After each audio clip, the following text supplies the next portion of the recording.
নমস্কার, আমি জ্যোতিষী শ্রী গৌর ভট্টাচার্য। হ্যাঁ, থামেলটা ঠিকই পড়েছেন যে কন্যা রাশির জাতক বা জাতিকাদের জন্য এই জুন মাসে এই চারটে ঘটনা ঘটবেই ঘটবে। এই জুন মাসে চারটে ঘটনা কী কী জানতে হলে ভিডিও শেষ পর্যন্ত মনোযোগ সহকারে শুনতে হবে। আর আপনি কোথা থেকে ভিডিওটা শুনছেন বা দেখছেন অবশ্যই কমেন্ট বক্সে লিখে দিয়ে যান, তাহলে বুঝতে পারবো কোথায় কোথায় আমার ভিডিওটা পৌঁছাচ্ছে।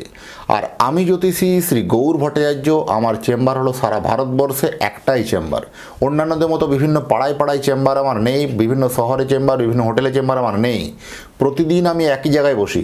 আমি এটাই বিশ্বাস করি, সঠিক বিচার বা সঠিক প্রতিকার করতে পারলে 10টা-20টা চেম্বার করার কোনো প্রয়োজন নেই। প্রত্যেক দিন এক জায়গায় বসলেই সমস্ত জায়গার মানুষ আসতে পারবে।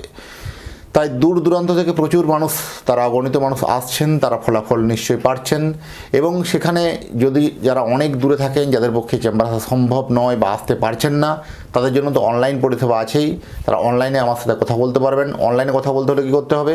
আপনার নাম, জন্ম তারিখ, জন্ম সময়, জন্মস্থান, এই তথ্যগুলো আপনি পাঠিয়ে দিন। পৃথিবীর মানচিত্রে আপনি যে কোনো জায়গায় থাকুন না কেন, সেখান থেকে আপনি প্রেডিকশন করতে পারবেন বা সেখান থেকে আপনি আমার সাথে যোগাযোগ করতে পারবেন। ফোনে কথা হবে। জন্ম তারিখ বা জন্ম সময় সঠিকভাবে যদি জানা না থাকে, দুটো হাতের ছবি তুলে পাঠান। হস্তরেখারও বিচার করে আপনাকে প্রেডিকশন করতে পারবো বা বলতে পারবো। জ্যোতিষ মানে কোনো 1 মিনিটের জাদু বা 1 মিনিটের ম্যাজিক কিন্তু নয়। এই যে 1 মিনিটে বশীকরণ, 2 মিনিটে বশীকরণ, যে হঠাৎ করে বিভিন্ন রকম পত্রপত্রিকায় অ্যাড দেখতে পান, সেই বশীকরণ ক্রিয়ার জন্য যদি কিছু জানতে চান আমার সাথে যোগাযোগ করবেন না। কারণ এই বশীকরণ ক্রিয়াটিকে আমি মোটেই বিশ্বাসও করি না এবং ভরসাও করি না এবং জানিও না। আপনি যে সময় জন্মগ্রহণ করেছেন সেই সময়কার আকাশের গ্রহ নক্ষত্রের স্থিতি বলে দেবে আপনার আগামী দিনের রুট ম্যাপ, কোন দিকে হওয়া উচিত, কোন পথে সাকসেস হবে, জীবনে কোন পথে গেলে প্রতিষ্ঠিত হবেন, জীবনে কোন পথে গেলে সাকসেস সফলতা আসবে। সেই সব জিনিসগুলোকে খুঁটিনাটি বিষয়ে জানতে হলে অবশ্যই জন্মছককে একটু চুলচেরা বিচার বিশ্লেষণ করা প্রয়োজন আছে। বহু জায়গায় বহুভাবে দেখিয়েছেন। একবার নিজের পরখ করে দেখতে পারেন যে জন্মছকটাকে অ্যানালাইসিস করে কী এমন তার মধ্যে লুকিয়ে আছে গভীর রহস্য, সেই রহস্যটাকে উন্মোচন করতে হবে। এই যে চারটে গ্রহ স্থান পরিবর্তন করছে, চারটে গ্রহ স্থান পরিবর্তন করতে 1 জুন 2026 মিথুন রাশি থেকে আসছে বৃহস্পতি, কর্কটে আসছে, মিথুন থেকে কর্কটে আসছে। 8 জুন শুক্র আসছে কর্কট রাশিতে, আর 20 জুন আসছে মঙ্গল আসছে বৃষ রাশিতে, আর রবি আসছে 15 জুন মিথুন রাশিতে। এই 4টে গ্রহের যে স্থান পরিবর্তন আপনার জীবনে কিন্তু অন্যরকম ভূমিকা কিন্তু আনবে। কন্যা রাশির জাতক বা জাতিকারা, এই কন্যা রাশির জাতক বা জাতিকারা এরা অত্যন্ত দোমনা প্রকৃতির মানসিকতা, ফিকেল মাইন্ডেড মেন্টালিটি। যেহেতু দ্বৈত রাশি এটা বলা হয়, দোমনা মনোভাব। এরা কখনোই সহজ ব্যাপারে সিদ্ধান্ত নিতে পারে না। সব ক্ষেত্রে করবো কি করবো না, যাবো কি যাবো না, প্রত্যেকের ক্ষেত্রে এই আপনার যে কোনো ব্যাপারে আপনি ডিসিশন, দোমনা মনোভাবের জন্য আপনি জীবনের ভালো ভালো অপরচুনিটিগুলো মিস করে ফেলেন।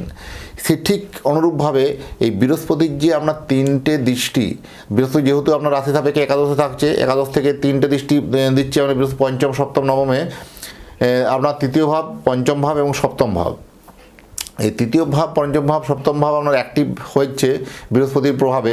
সেই বৃহস্পতির প্রভাবে যখন অ্যাক্টিভ হবে আপনার জীবনে প্রচুর কমিউনিকেশন, যোগাযোগ স্কিলগুলো কিন্তু বাড়বে। অনেক দিন থেকে আপনার কোনোভাবে কোনো কর্মে যোগাযোগ করতে পারছেন না, কোনোভাবে ব্যবসায় যোগাযোগ করতে পারছেন না, ব্যবসাটা দিন দিন মন্দ চলছিল বা ব্যবসা কর্মক্ষেত্রে যে মান দিন দিন কমে যাচ্ছিল, সেখানে কমিউনিকেশন স্কিল কিন্তু আমরা যারা বিশেষ করে সেলস লাইন আছেন, যারা বিশেষ করে প্রাইভেট সেক্টরে জব করেন, যারা টার্গেট ওরিয়েন্টেড কোনো কাজ করেন, তাদের এবার থেকে আপনি কোথায় বিক্রি করবেন বা কীভাবে মাল বিক্রি করবেন কোনো দিশা খুঁজে পাচ্ছিলেন না। হঠাৎ করে সেই সব জায়গা থেকেও কিন্তু একটা ভালো গুড নিউজ কিন্তু লক্ষ্য করতে পারবেন। আপনার মালিক পক্ষ বা আপনার কোম্পানি উচ্চপদস্থ কর্তারা আপনার কাজ দেখে কিন্তু তারা একটা বাহাবা দেবে, আপনাকে কিন্তু একটা খেতাব, নাম, যশ কিন্তু অনেক করবে। এটুকুন কর্মক্ষেত্রে আপনার সুনাম বাড়বে। প্লাস হচ্ছে কি, যেমন অনেক ক্ষেত্রে দেখবেন আপনার কমিউনিকেশন, যে একটা কোনো প্ল্যানিং করছেন যে আপনি কাজটা করব, এই কাজটা করব, সেই কাজটা যে কিভাবে শুরু করবেন সেই প্ল্যানটা খুঁজে পাচ্ছেন না। এই সময় দেখবেন হঠাৎ করে কেউ দেবদূতের মতো আপনার জীবনে কেউ হাজির হবে। তাতে আপনার গুরুদেব হতে পারে, তাতে আপনার বাড়ির লোক হতে পারে, ভাই হতে পারে, বন্ধু হতে পারে, বা কোনো অ্যাস্ট্রোলজার হতে পারে। সেই কোনো একটা ভালো ব্যক্তির সান্নিধ্যে তার পরামর্শে সুপরামর্শে আপনার আগামী দিনের রুটম্যাপগুলো কিন্তু তৈরি হয়ে যাবে, জীবনে প্রতিষ্ঠিত হতে পারবেন। যারা বিশেষ করে ব্যবসা করেন, যারা বিশেষ করে কনস্ট্রাকশন লাইনে আছেন, যারা বড় কোনো এক্সপোর্ট ইম্পোর্ট আছেন, যারা রঙের ব্যবসা করেন, যারা ফার্নিচারের ব্যবসা করেন, যারা বিশেষ করে কোনো মেটালের ব্যবসা করেন, লোহা সোনা রূপা তামা যে কোনো মেটালের ব্যবসা করেন, যারা বিশেষ করে জুয়েলারি কোনো কাজ করেন, তাদের জন্য এই সময় কিন্তু যথেষ্ট সোনায় সোহাগা বলবো, যথেষ্ট ভালো সময় বলবো। হঠাৎ করে কাজের জায়গাগুলো আপনার ঝিমিয়েছিল, কাজের জায়গা বেশ পাচ্ছিলেন না, এবার কিন্তু সেই কাজের জায়গাটা কিন্তু যথেষ্ট ভালো কিন্তু লক্ষ্য করা যাবে, যথেষ্ট ভালো হবে। এবং সবথেকে যে আপনার লেখনী শক্তি, আপনার লেখার মানসিকতা, আপনার মন মানসিকতার ক্ষেত্রে একটা পরিবর্তন কিন্তু অবশ্যম্ভাবী দেখতে পাবেন। আপনার যে কোনো সুন্দর লেখাগুলো কিন্তু সাকসেসফুল করতে পারবেন। যারা বিভিন্ন স্টাডি হাই স্টাডি করছেন তাদের জন্য এই সময় ভালো, নতুন কোনো ভালো কলেজ, ভালো স্কুল পাওয়া যথেষ্ট আপনার জন্য ভালো, অনেক দূরে গিয়ে সফলতা ভালো।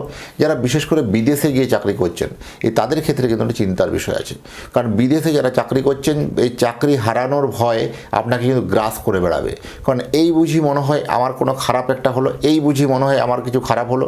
যারা বিশেষ করে আইটি সেক্টর, যারা টিচিং সেক্টর, যারা বিশেষ করে কোনো হোটেল বা রেস্টুরেন্ট, এই সব জায়গায় যারা চাকরি করছেন, বিদেশে গিয়ে চাকরি করছেন, রুটি রুজির টানে অনেক দূরে গিয়ে সফলতা, বেশি সাকসেস, বেশি লাভের আশায় যারা গেছেন, তারা কোথাও যেন আপনাদের মধ্যে একটা হীনমান্যতায় ভোগার বা ডিপ্রেশন ভোগার সমস্যা আসতে পারে। সেগুলোকে একটু বলবো সচেতন করে জন্মছকটা একটু অ্যানালাইসিস করার প্রয়োজন আছে। আর এখানে হচ্ছে সপ্তমভাবে, এখানে সপ্তমভাবে যখন সপ্তম দৃষ্টি পড়ছে, আপনার ম্যারেজের জায়গাটা কিন্তু ফাইনাল হবে, বিয়ের সমস্যা যেগুলো ছিল সেগুলো কেটে যাবে। ব্যবসা আপনার যথেষ্ট ভালো, পার্টনার ব্যবসা ভালো, সরকারি কোনো সরকারি কোনো কাজের কোনো বরাত পেতে পারেন। যারা অর্ডার সাপ্লাইয়ের কাজ করেন তাদের জন্য কোনো সরকারি কোনো কাজের অর্ডার পাওয়ার সম্ভাবনা বেশি। বা বিশেষ করে আপনার সন্তান থেকে আপনার কিন্তু গুড নিউজ আসবে। সন্তান থেকে অনেক দিন থেকে খারাপ খবর বা অনেক দিন থেকে বেশভাবে ভালোভাবে পাচ্ছেন না, তাদের জন্য যথেষ্ট ভালো। দূর ভ্রমণও কিন্তু হবে, ভ্রমণের জায়গায় যথেষ্ট ভালো।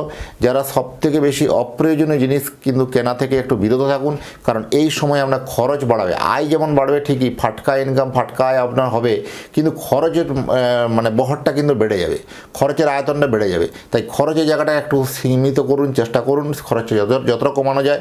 কারণ জুন মাস আপনার জন্য একটা কিন্তু ফিনান্সিয়ালি একটা ভালো ডিসিশন নেওয়ার মাস, এই সময় সঞ্চয় করার মাস।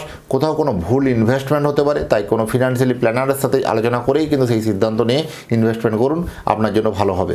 আর আপনি যদি চাইছেন যে আপনার স্নেহের সন্তানের জন্য একটা জন্মকুণ্ডলী বানাতে, তাহলে সন্তানের জন্ম তারিখ, জন্ম সময়, জন্মস্থান এই তথ্যগুলো পাঠিয়ে দিন। পৃথিবীর মানচিত্রে আপনি যে কোনো জায়গায় থাকুন না কেন, সেখান থেকে আপনার জন্মছক, জন্মকুণ্ডলী বানিয়ে বিচার করে আমার নিজের হাতের লেখা প্রেডিকশন পেপার রেডি করে আপনার অ্যাড্রেসে বাই পোস্টে পৌঁছে দিয়ে আসবো। আর যদি মনে হয় আমার সাথে সরাসরি দেখা করতে চাইছেন বা কথা বলতে চাইছেন, উপরে দেখুন নাম্বার দেখা যাচ্ছে, সেই নাম্বারে যোগাযোগ করুন। আর অনলাইন দেখাতে হলে অবশ্যই পেড সার্ভিস, ফ্রি সার্ভিসের জন্য যোগাযোগ করবেন না। যারা এতক্ষণ ধরে আমার চ্যানেলটা দেখছেন, চ্যানেলটা একটু সাবস্ক্রাইব করে দিন। আর যারা এখনও নতুন করে বন্ধু জয়েন হলেন, অবশ্যই ভিডিওটা একটু শেষ পর্যন্ত দেখে নিন। আর আবার দেখা হবে নতুন তথ্য, নতুন ভিডিও নিয়ে। নমস্কার।